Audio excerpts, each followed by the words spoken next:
So why is podcasting hot right now? People ask me that question. I, of course, have devoted a lot more of my time and resources to audio podcasting. Some of you are watching this on YouTube. Some of you are listening to this on my podcast feed. Here's the thing.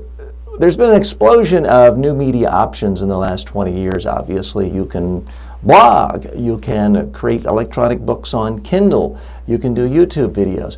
Here's my experience that, for example, with YouTube videos, if you're not wildly entertaining, funny, incredibly good looking, it's frankly difficult to build much traction doing a regular show.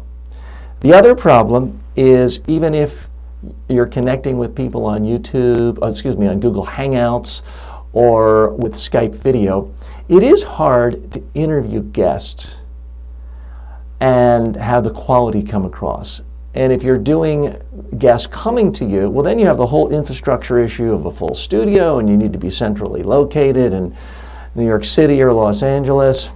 There's a tremendous expense to doing high quality video. And yeah, I know you can cut some corners, but that's the problem, frankly, for business people, people who are involved in arts, culture, sciences, economics. If you're not pure entertainment, the video thing is hard to do.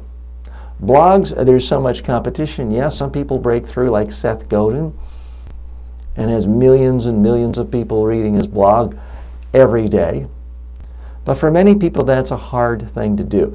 The reason I'm excited with podcasting and why I think you see so many newcomers coming into it, people like David Axelrod, former chief strategist to Barack Obama, a lot of famous movie stars, comedians, are getting into podcasting is because it is, in relative terms, so much simpler, easier, and cheaper than creating a TV show.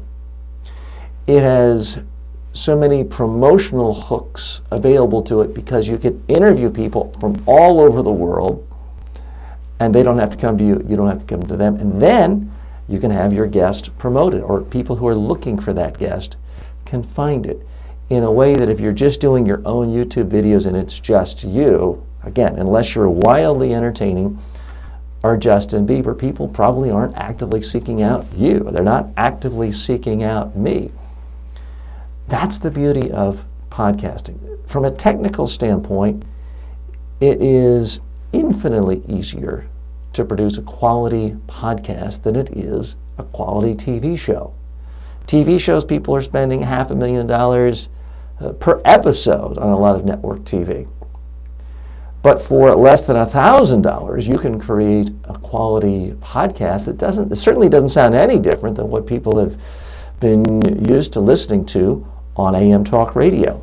And it doesn't take that much more time, effort, money, resources to produce audio as good as anything people hear on National Public Radio or their favorite audio book from one of the biggest publishers in the world. So that's why I think audio podcasting at the moment is such an interesting sweet spot for people who are looking for ways of reaching a mass audience, communicating with customers, fans, clients, prospects. And it's one reason why I'm devoting more of my time and energy to audio podcasts. I'll still be doing video right here on YouTube, posting the video on Facebook, but I'm frankly most optimistic and am going to be devoting a much higher percentage of my resources in terms of time and everything else to the audio-only long-form interview, because it is a way to reach so far beyond you and your own organization. I'm TJ Walker. Thanks for joining me. If you have any questions you'd like me to address here on this video or audio podcast, send them to me, TJ@mediatrainingworldwide.com.